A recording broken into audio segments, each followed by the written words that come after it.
Olá, somos alunos do Centro Universitário de Belo Horizonte e vamos apresentar um trabalho sobre a arquitetura vernacular da América do Norte. Para fins de estudos científicos, dividiu-se o continente norte-americano em 12 áreas, caracterizadas por diferenças geográficas. Sendo assim, a gente escolheu o Ártico, porque é muito pouco falado que existe iglus na América do Norte. Nosso trabalho é composto por mim, Emily Oliveira, Giovana Portelotti, Jéssica Sabrina, Kathleen Mello, Vitor Moraes, professor Manfredo.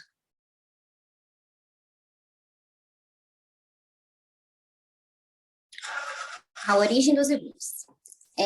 Os iglus são bem antigos, conhecidos como Casa dos Esquimós, responsáveis pela sua criação. Porém, os povos indígenas do Ártico já utilizavam essa morada. Foi criado durante o período paleolítico, que quer dizer velha idade da pedra. O intuito era a sobrevivência ao frio extremo, sendo assim, eles criaram essas casas temporárias feitas de blocos de gelo, e conseguiu minimizar a temperatura aproximadamente a menos 30 graus Celsius. Os esquimós fazem os iglus de blocos de neve, inicialmente compactada, para que ela não se desfaça. Os blocos são densos e retêm o ar dos seus flocos dentro dos seus flocos de neve, o que possibilita o vento a entrar na estrutura. O esquimó retira a neve da parte inferior do gelo, utilizando facas provenientes da ossada de animais. Porém, as facas provenientes da ossada de animais eram antigamente. Atualmente, são utilizadas ferramentas de metais. São feitos cortes na neve em formato de blocos, com dimensões de 60 por 120 por 20 centímetros. E a parte superior dos blocos são esculpidas em formatos angular. Nessa foto a gente pode ver, ele cortando os blocos nas dimensões padrões, utilizando a sua ferramenta. E nessa foto a gente pode ver que é formado o iglu em formato de semicírculo.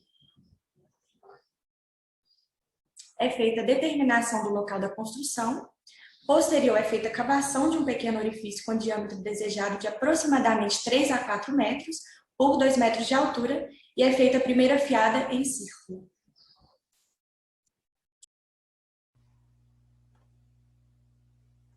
Bom, depois que a primeira fiada feita em círculo é formada, os blocos são alinhados de forma circular.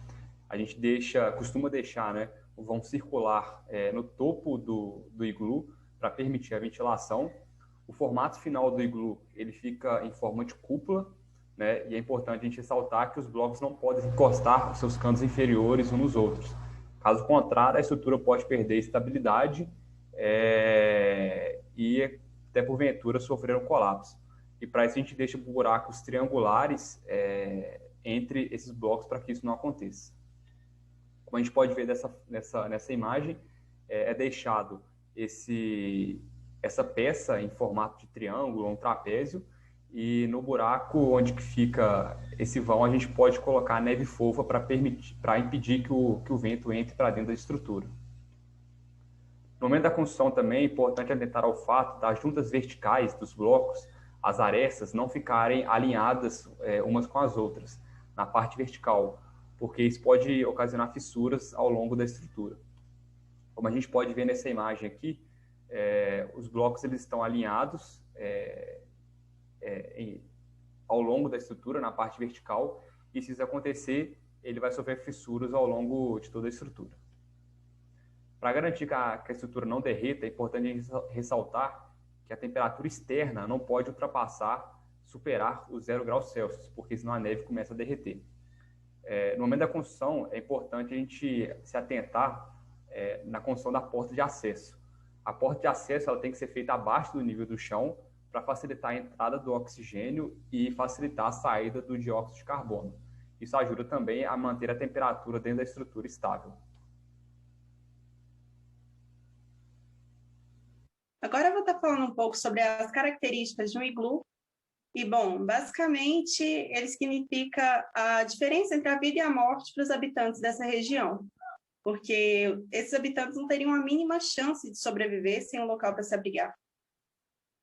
Outra característica é a forma arredondada dele, que faz com que a neve escorregue para as laterais, evitando assim que haja um acúmulo de peso na parte superior e isso evita que o iglu desabe.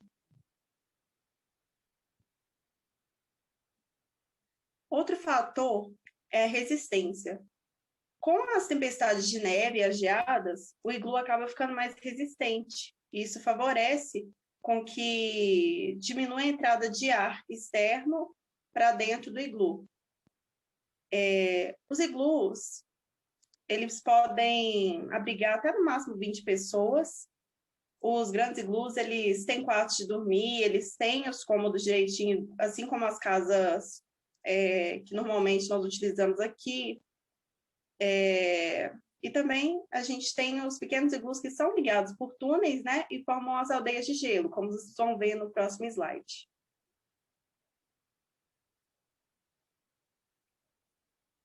Aqui a gente tem um exemplo mais sofisticado de um iglu, né? Ele é feito voltado para turistas que querem saber como é a sensação de viver no iglu.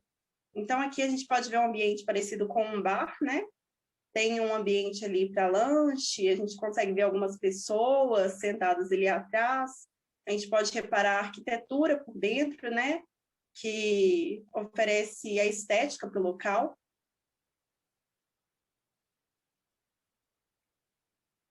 E aqui, nessa outra imagem, a gente consegue ver um exemplo de uma aldeia de gelo, né? Que é pelas comunidades de pessoas que vivem em iglus.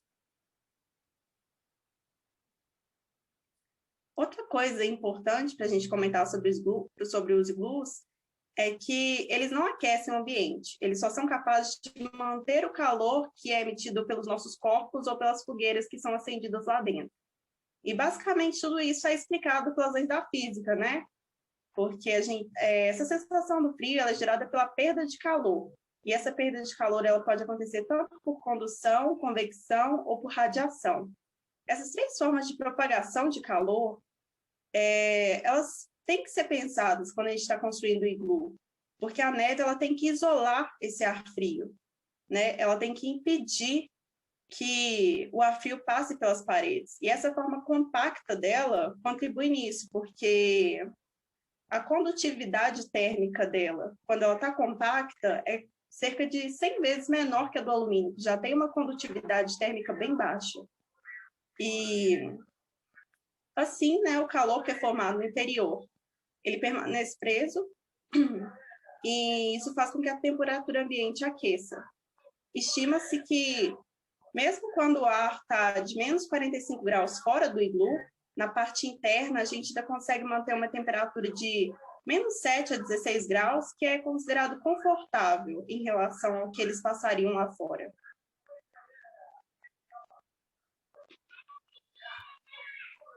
Então, tradicionalmente, os esquimós, eles penduram uma lamparina de óleo em uma determinada altura dentro do iglu para poder esquentar o ambiente. Essa lamparina, ela derrete as arestas de gelo que ajudam a reter o calor. E lá dentro nós temos o processo de convecção, que é o ar quente emitido pelo próprio corpo, ele sobe, fica na parte superior, enquanto o ar frio externo circula na parte de baixo. Nessa imagem nós podemos ver de forma externa a imagem do iglu quando essa lamparina está acesa.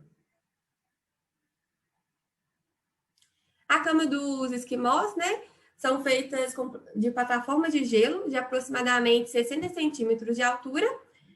O iglu é uma construção muito rápida.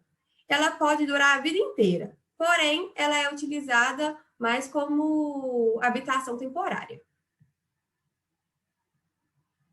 Essas imagens nós podemos ver as camas dos iglus, né, formadas por plataformas de 60 centímetros de altura. E como as pessoas passam algum tempo lá, eles podem fazer, né, alguns designs, algumas adaptações para ficar um ambiente mais aconchegante, mais familiar, como a gente pode ver nessa terceira imagem. Os esquimós, eles não vivem de formas isoladas, eles vivem em aldeias. E nessa imagem nós podemos ver diversos iglus, né, as aldeias formadas por eles. Então, gente, esse foi o nosso trabalho de engenharia vernacular e muito obrigada.